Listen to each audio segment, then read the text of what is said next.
The Learjet touched down on Highway 9 at exactly 3:47 p.m. 3 minutes later, Sheriff Karen was standing over me with handcuffs, screaming that I was under arrest for federal aviation violations. My daughter was dying in the hospital, and the organ that could save her life was sitting in that plane. But Karen did not care about any of that. She cared about one thing only: making sure everyone knew she was in charge. That was when I realized this woman was about to destroy my family, just to prove a point. The phone call came at 2:15 on a Tuesday afternoon. I was sitting in my office, reviewing quarterly reports when my wife Sarah called. Her voice was shaking so badly I could barely understand her words. "The doctors say Emma needs a liver transplant. Now, today," Sarah was crying. "They found a match in Denver, but the medical helicopter is grounded because of the storm." My hands went cold. Emma was our 15-year-old daughter. She had been sick for months, but we thought the medication was working. Apparently, we were wrong. "How long do we have?" I asked, already grabbing my keys. 6 hours, maybe less. The organ has to be transplanted within 8 hours of harvest, and they harvested it 2 hours ago. I was already running to my car. Denver was a 5-hour drive in perfect conditions. With the storm, it could take 8 hours or more. That was too long. Emma would die waiting. "What about flying?" I asked. "The hospital helicopter cannot fly in this weather. Commercial flights are all canceled." I sat in my car for exactly 30 seconds thinking.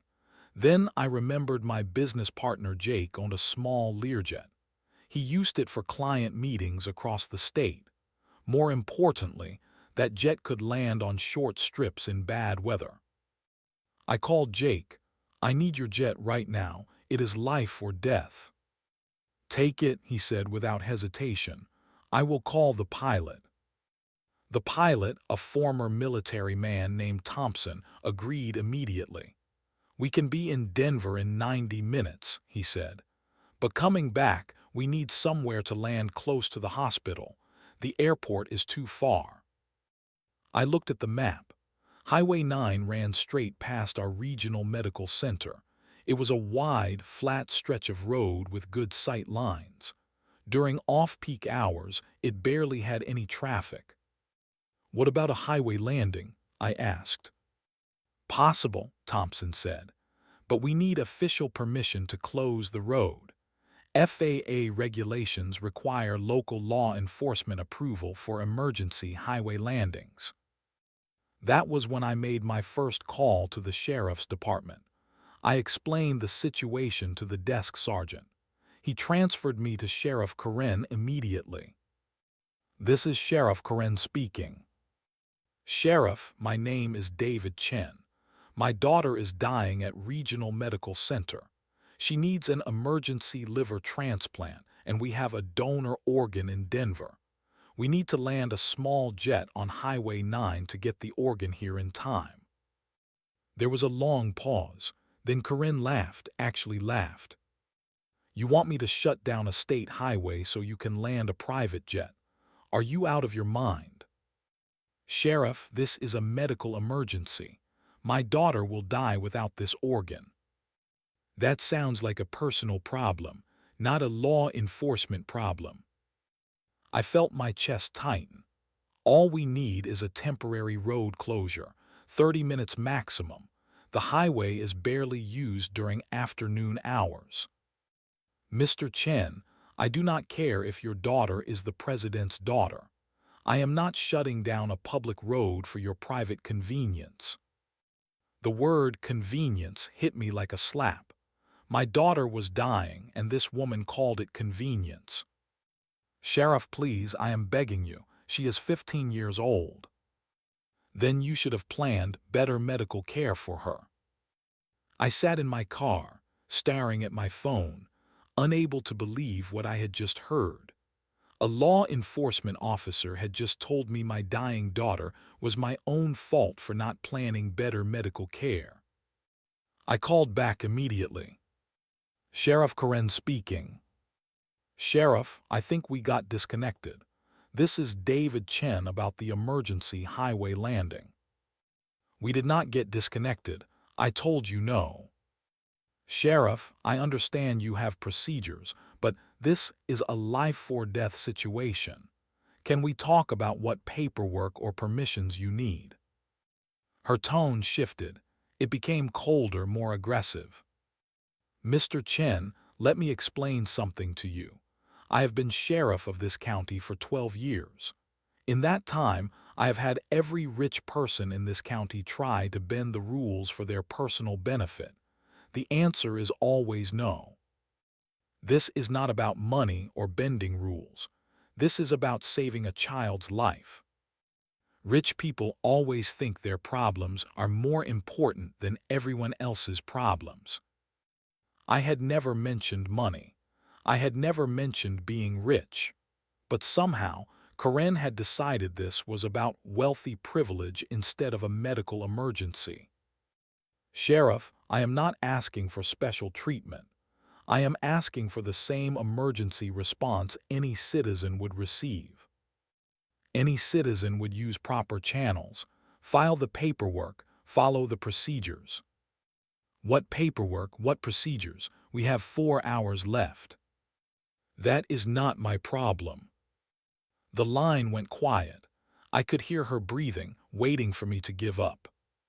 Sheriff, what if this was your daughter? My daughter would not be in this situation, because I teach her to plan ahead and not expect the world to stop for her convenience. That was when I realized Karen was not just bureaucratic. She was cruel. She was enjoying this. She was taking pleasure in watching me beg for my daughter's life. Fine, I said.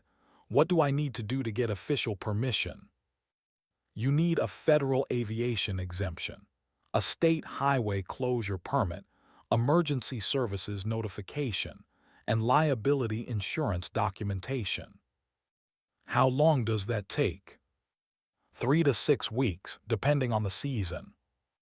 My daughter had 4 hours. Karen was asking for 6 weeks of paperwork. And if I try to land without permission? Her voice became sharp and threatening. Then you will be arrested for federal aviation violations, reckless endangerment, obstruction of traffic, and anything else I can think of. Your plane will be impounded, and you will spend the next 10 years in court. Even if it saves my daughter's life. Especially if it saves your daughter's life, because that would prove you think you are above the law. I hung up and immediately called my lawyer. He confirmed what Karen had said. An unauthorized highway landing could result in serious federal charges. But Emma was running out of time. I spent the next hour making desperate phone calls. I called the mayor, the county commissioner, even our state representative. Everyone gave me the same answer. They could not override the sheriff's decision on road closures. Karen runs law enforcement in this county, the mayor told me. I cannot force her to shut down a highway. I called the state police. They said highway emergencies fell under local jurisdiction unless specifically requested by the county sheriff. I called the FAA directly. They said emergency landings were permitted to save human life, but local law enforcement had to approve road closures. Every call led back to Sheriff Karen. At 4:30, I called the sheriff's department again. This time, Karen was ready for me. Mr. Chen, I have been thinking about your situation. For a moment, hope flared in my chest. Maybe she had changed her mind. I looked up your business records. You own Chen Engineering, pretty successful company, big contracts with the city. My stomach dropped. She was not calling to help. She was calling to make this personal. What does my business have to do with my daughter's medical emergency? Rich people like you think you can buy your way out of any problem, but you cannot buy me, Mr. Chen. I never offered to buy anything. I asked for emergency assistance. And I am telling you no, but I want to make something very clear. If you try to land that plane without permission, I will not just arrest you. I will arrest your pilot. I will arrest anyone who helps you, and I will make sure the charges stick. She paused, letting that sink in. I have been watching your family, Mr. Chen. Your wife drives a BMW. Your daughter goes to private school. You live in that big house on Maple Street. You people think rules do not apply to you. My blood went cold.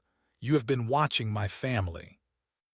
I watch everyone in my county, especially people who think they are better than everyone else. This was no longer about procedures or safety. This was personal harassment. Sheriff, my daughter is dying. Whatever problem you have with me, please do not take it out on her. Your daughter is not my responsibility. Your daughter is your responsibility, and you failed her by not planning ahead. I could hear voices in the background. Corinne was not alone. Deputy Morrison is here with me, she said. Deputy Rodriguez too. We all agree that rich people need to learn they cannot buy their way out of following the law. This is not about money. Everything is about money with people like you, Mr. Chen. But your money is no good here. She was building a narrative. In her mind, I was not a desperate father trying to save his daughter. I was a rich man trying to buy special treatment. Sheriff, I will sign any waiver. I will take full legal responsibility. Just please let us land the plane. No. My daughter will die. Then maybe you should have thought about that before you raised a spoiled rich kid who expects the world to revolve around her. That was when she crossed the line. Attacking me was one thing, but calling my dying daughter spoiled was something else entirely. Sheriff, you are way out of line. I am way out of line. You are the one trying to shut down a public highway for your personal convenience. You are the one who thinks your problems are more important than public safety. This is about public safety. We are trying to save a life. No, Mr. Chen, this is about ego, your ego. You cannot accept that sometimes the answer is no. In the background, I could hear her deputies laughing. Deputies Morrison and Rodriguez think you are pretty funny too, Corinne said. A rich man crying on the phone because he cannot get his way. That was when I realized Corinne was not just refusing to help. She was actively enjoying my pain. She was turning my daughter's medical emergency into entertainment for her deputies. I am going to report this conversation to the state attorney general, I said. Go ahead, Corinne laughed. Tell them how the mean sheriff would not let you break federal aviation law. See how far that gets you.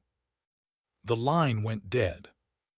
I sat in my car outside the sheriff's department for 10 minutes, staring at the building. Inside, Corinne was probably still laughing with her deputies about the rich man whose daughter was going to die. My phone rang. It was Thompson, the pilot. We are loaded and ready in Denver, he said. What is the status on the highway? I told him about Corinne's refusal and threats.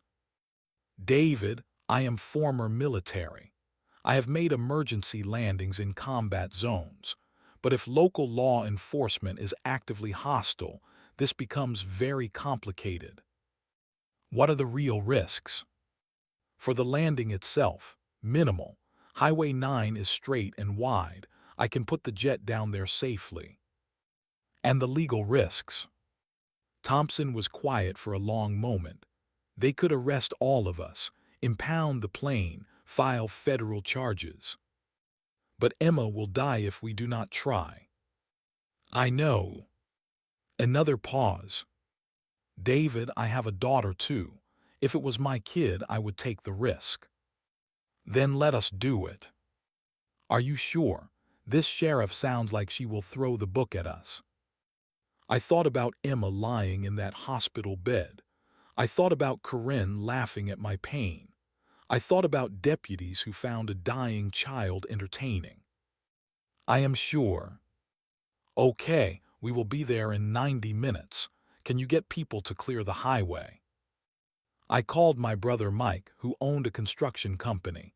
I explained the situation.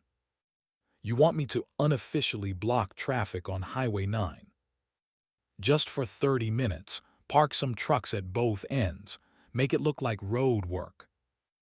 David, if that sheriff finds out I helped you, she will come after my business licenses.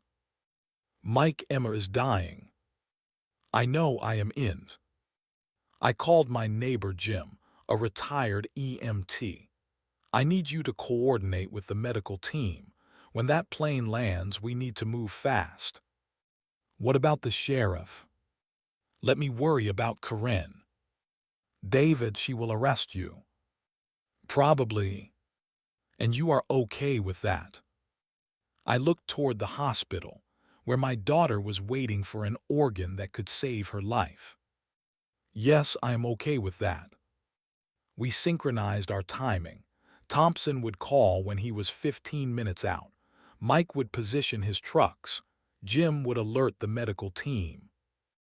At 5:45, my phone rang. 15 minutes, Thompson said. I called Mike, now. Trucks are moving. I called Jim, alert the hospital, incoming organ delivery. Then I drove to Highway 9 and parked where I could see both directions. Mike's construction trucks were already in position, creating a safety perimeter. To passing motorists, it looked like routine road work. The highway was empty. At 5:52, I heard the jet engines. At 5:55, I saw the Learjet approaching from the north. At 5:58, the jet touched down on Highway 9, rolled to a smooth stop, and the door opened.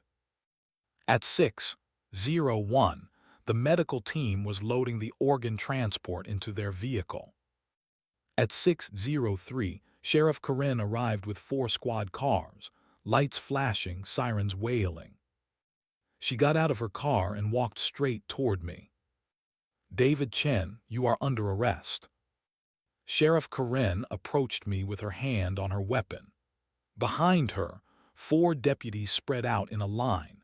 It looked like they were preparing for a military operation instead of responding to a medical emergency. You have the right to remain silent, Corinne began. Sheriff, the organ is already loaded. The medical team is heading to the hospital. My daughter is going to live. Your daughter is going to visit you in prison. That was when I noticed the crowd. Word had spread through town about the highway landing. People were pulling over, getting out of their cars, watching the confrontation. Several people were holding up phones, recording everything. Corinne noticed the crowd too, and it seemed to make her angrier. Everyone move back, she shouted. This is a crime scene. Crime scene. She was calling a medical emergency a crime scene. Dr. Martinez, the head of transplant surgery at Regional Medical, had arrived with the organ transport team. He walked up to Corinne. Sheriff, we need to get this organ to the hospital immediately.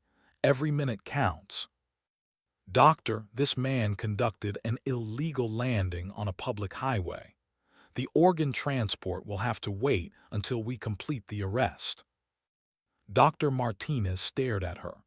Sheriff, are you seriously going to delay a life-saving organ transplant to make an arrest? I am going to enforce the law. The law is supposed to protect people, not kill them. Corinne's face flushed red. She was not used to being challenged, especially in front of a crowd. Doctor, if you interfere with this arrest, I will charge you as an accessory.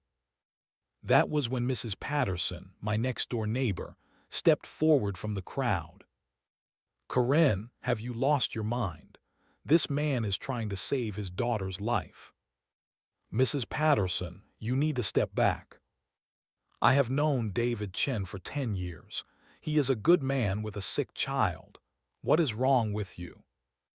More people began speaking up from the crowd. Let them take the organ to the hospital. This is ridiculous. Do your job, Corinne. Sheriff Corinne looked around at the crowd, her face getting redder. She was losing control of the situation, and she knew it. Everyone shut up, she screamed. I am the sheriff here. The crowd went quiet, but not because they respected her authority. They went quiet because they were shocked by her behavior. Thompson, the pilot, had been standing by the plane, watching the confrontation. He walked over to Corinne. Sheriff, I am the pilot. I take full responsibility for the landing. If you need to arrest someone, arrest me, but let the medical team do their job. I am arresting all of you. Dr. Martinez looked at his watch. We have wasted 8 minutes arguing. This organ needs to be in surgery in the next hour. Then you should not have participated in an illegal operation. That was when Sarah, my wife, arrived. She pushed through the crowd and stood next to me. Corinne, my daughter is dying in the hospital right now. This organ is the only thing that can save her life. If you prevent this transplant, you will have murdered a 15-year-old girl. Your husband broke the law. The law exists to protect people like Emma, not to kill them. Corinne looked around at the crowd, at the cameras, at the medical team holding a life-saving organ. She was supposed to be the hero in this situation, the sheriff enforcing law and order. Instead, she looked like the villain preventing a child from getting medical care. Deputies, arrest all of them. Deputy Morrison looked uncomfortable. Sheriff, maybe we should let the medical team go first. Deputy Morrison, I gave you an order. Sheriff, the whole town is watching. That was when someone in the crowd shouted, Corinne, let that little girl live. The crowd erupted in agreement. People were shouting, demanding that Corinne let the organ transport proceed. Corinne pulled out her radio and called for backup. This is Sheriff Corinne. I need additional units at Highway 9. We have a hostile crowd situation. Dr. Martinez had heard enough. I am taking this organ to the hospital. If you want to arrest me, you can do it there. He turned and walked toward the medical transport vehicle. Stop right there, Corinne screamed, actually drawing her weapon. The crowd gasped. Sheriff Corinne was drawing her gun on a doctor trying to save a child's life. The moment Corinne pulled her weapon on Dr. Martinez, everything changed. The crowd was no longer just upset. They were outraged. People were shouting, phones were recording, and someone had already called the local news station. Put the gun away, Corinne, someone yelled. Deputy Morrison stepped forward. Sheriff, put the weapon down. This is not a deadly force situation. For a moment, Corinne stood there with her gun pointed at a doctor holding a life-saving organ. The image was being recorded by dozens of phones. She finally holstered her weapon, but the damage was done. Dr. Martinez loaded the organ into the transport and drove toward the hospital. Corinne was too shocked by the crowd's reaction to stop him. This is not over, she said to me. You will pay for this. But it was over for Corinne. She just did not know it yet. The next morning, the video of Corinne drawing her gun on the doctor was everywhere. Local news, social media, even national news picked up the story. The headline read, Sheriff threatens doctor during child's emergency organ transplant. My phone started ringing at 6 a.m. The first call was from Channel 7 News. Mr. Chen, we would like to interview you about yesterday's incident with Sheriff Corinne. I agreed to the interview. Emma's surgery had been successful, and the organ had been transplanted with no complications. She was going to live. During the interview, I told the whole story. The emergency call, Karen's refusal to help, her personal attacks on my family, her enjoyment of my daughter's crisis. But the real story broke that afternoon. Janet Williams, who owned the diner on Main Street, called the news station with her own story about Sheriff Karen. 2 years ago, my son was arrested for drunk driving, Janet said during a live interview. It was a fair arrest. He was guilty, but Karen made it personal. She started harassing my family, targeting my business for inspections, trying to shut down my diner. When I complained, she told me rich people like me needed to learn respect. Rich people. Karen had called Janet Williams, who worked 16 hours a day to keep a small diner open, rich people. After Janet's interview, the phone lines at the news station were flooded. Person after person called with their own story about Sheriff Karen. Tom Rodriguez, who owned a small auto repair shop, said Karen had targeted his business after he complained about a deputy's behavior. Mary Chen, a teacher at the elementary school, said Karen had tried to get her fired because she questioned a traffic stop outside the school. Frank Morrison, surprisingly Deputy Morrison's father, said Karen had threatened his son's job when the deputy expressed concerns about her methods. The pattern was clear. Karen had been abusing her power for years, targeting anyone who questioned her authority. She called everyone she did not like rich people, even if they were working-class citizens trying to make a living. By Wednesday, the state attorney general's office announced they were opening an investigation into Sheriff Karen's conduct. By Thursday, the FBI field office said they were reviewing potential civil rights violations. By Friday, 3 county commissioners called for Karen's resignation. Karen fought back the only way she knew how, by attacking her critics. She held a press conference and accused me of orchestrating a rich man's revenge campaign against law enforcement. She said the news media was biased against police officers. She claimed the FBI investigation was politically motivated. But every time Karen spoke, she made things worse. She could not help herself. She had to attack everyone who criticized her. During one television interview, Karen said, "David Chen thinks he can buy his way out of consequences, but I do not care how much money he has. In my county, everyone follows the law." The interviewer asked, even if following the law means letting a child die. If his daughter died, it would be his fault for not planning better medical care. That interview ended Karen's career. By the following Monday, protesters were demanding her removal from office. The county commissioners called an emergency meeting.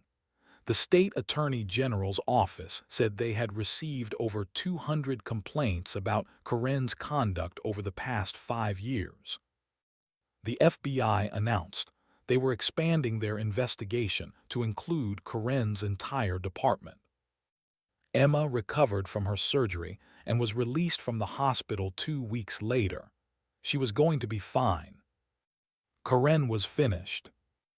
The legal consequences for Sheriff Karen began quickly. The state attorney general's office filed charges for official misconduct, abuse of power, and violation of civil rights under color of law. The FBI investigation revealed a pattern of harassment, intimidation, and retaliation against citizens who questioned her authority. But the social consequences were even more devastating. Karen had built her career on being the tough sheriff who did not back down from anyone. Now, the whole county knew she had threatened to let a child die rather than allow a legal emergency landing. The image of her drawing a weapon on a doctor trying to save a life was burned into everyone's memory. The county commissioners voted unanimously to remove Karen from office pending the outcome of the criminal investigation.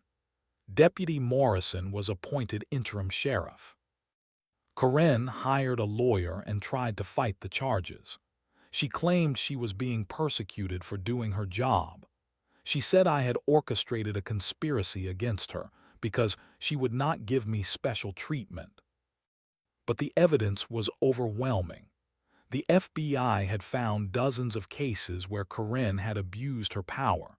She had targeted business owners, threatened citizens, and used her badge to settle personal grudges. The trial began 6 months later. Karen's lawyer tried to argue that she was just enforcing the law, but the prosecution played the audio recording of our phone conversation, where Karen had laughed at my daughter's medical emergency and called her spoiled. They showed the video of Karen drawing her weapon on Dr. Martinez.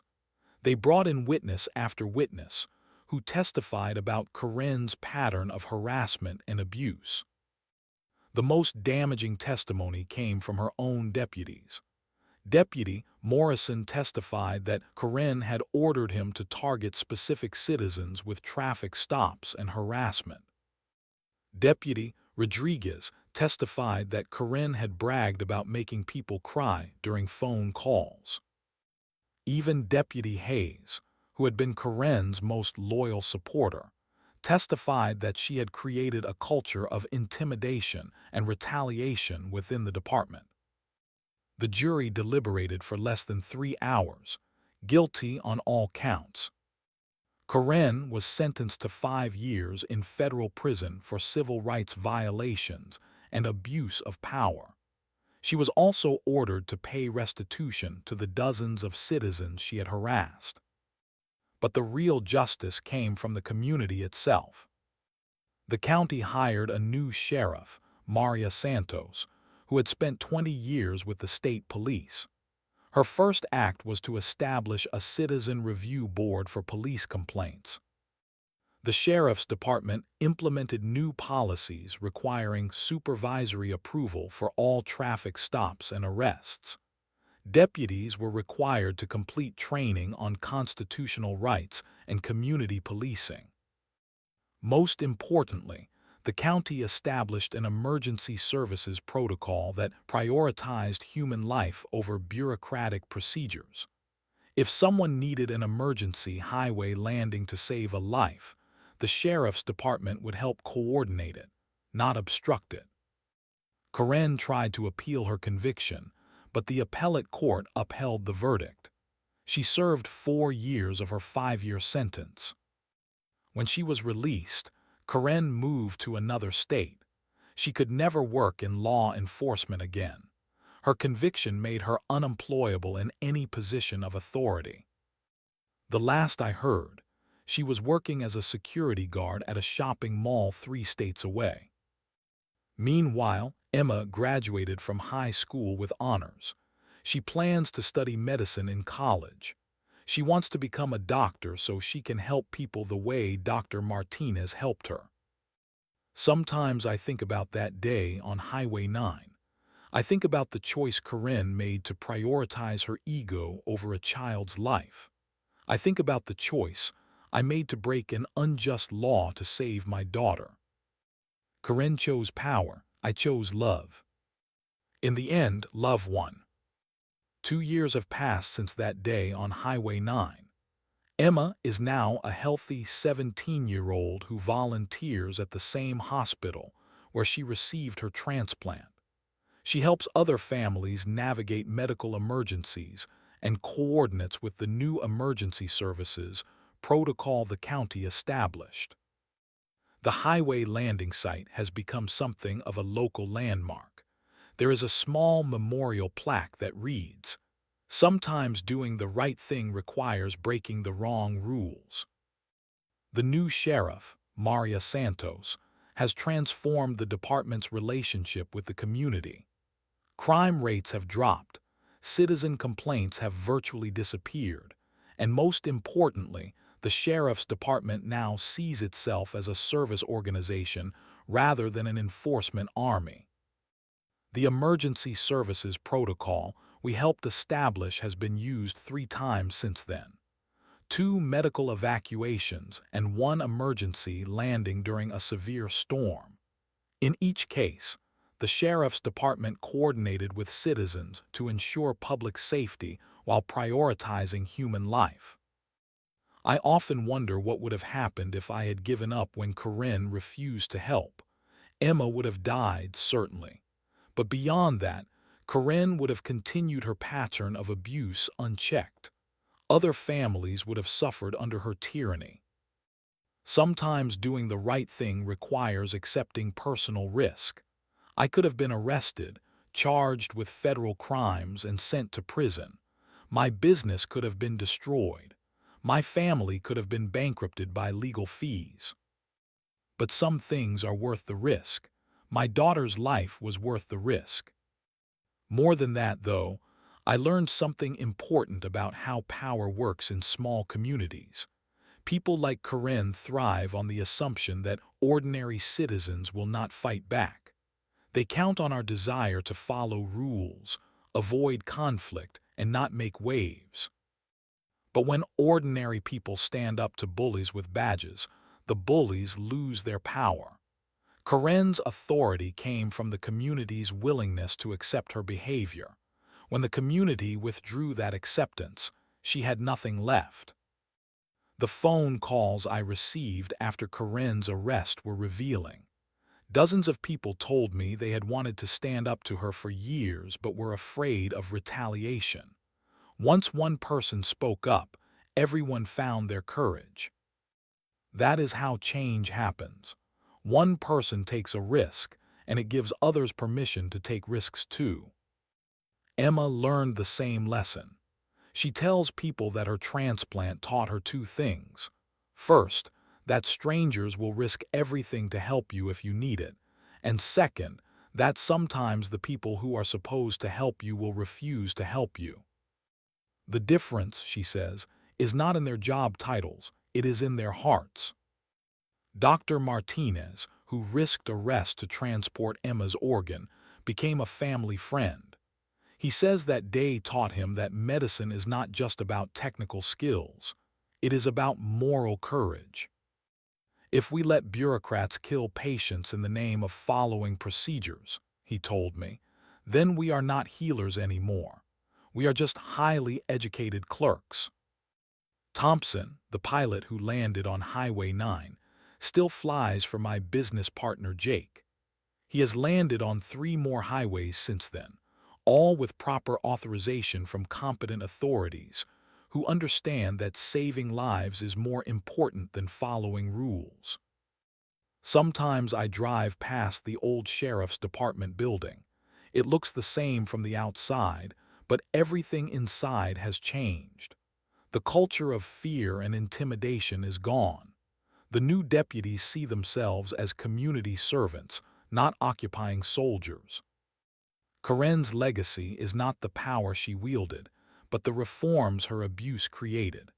Because she was so terrible at her job, we got someone wonderful to replace her. That is how justice works sometimes. Not through punishment, though Corinne was certainly punished. Justice comes through making sure the abuse cannot happen again. Emma is alive, healthy, and planning to become a doctor. The community is safer and more humane. The system is reformed and responsive. Corinne is forgotten,